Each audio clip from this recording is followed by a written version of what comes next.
This channel does not promote any violent, harmful, or illegal activities. All content provided by this channel is meant for an educational purpose only.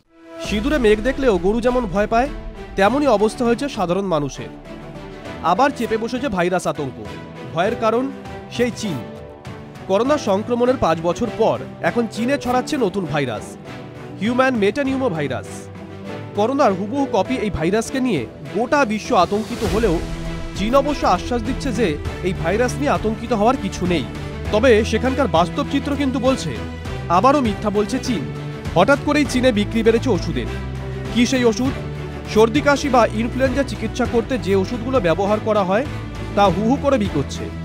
2024 সালের ডিসেম্বরেই চীনে anti influenza ওষুধের বিক্রি বেড়েছে 164%। জ্বরের ওষুধের বিক্রি বেড়েছে 182%। স্যালাইন ও ন্যাজাল স্প্রে চাহিদাও আকাশ ছোঁয়া। এই সমস্ত কিছু ইঙ্গিত করছে চীনে এইচএমপিভি সংক্রমণ ভয়ঙ্কর রূপ নিচ্ছে।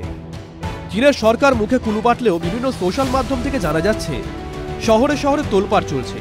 প্রতিদিন চিকিৎসার জন্য হাজার হাজার লাখ লাখ রোগী ভিড় করছেন হাসপাতালে।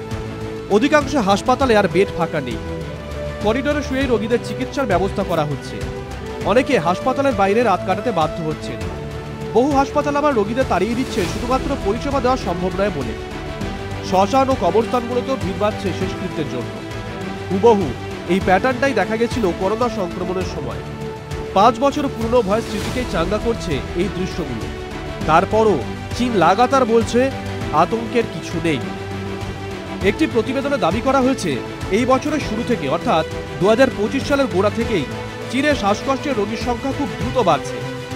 সাধারণ মানুষ দ্রুত সংক্রমিত হচ্ছেন এবং তাদের হাসপাতালে ভর্তি করানোর দরকার পড়ছে। বিগত মাসে কিছু ওষুধের বিক্রিও ব্যাপকভাবে বেড়েছে। চীনের নতুন ভাইরাস হিউম্যান মেটানিউমো ভাইরাস মানুষের ফুসফুসে আক্রমণ করে। করোনার মতন এটিও অতি সংক্রামক। সহজ কথায় বলতে গেলে চীনে এখন খোলা বাতাসে শ্বাস নেওয়া জীবনের ঝুঁকি নেওয়ার সমান। Bureau report, TV9 Bangla digital.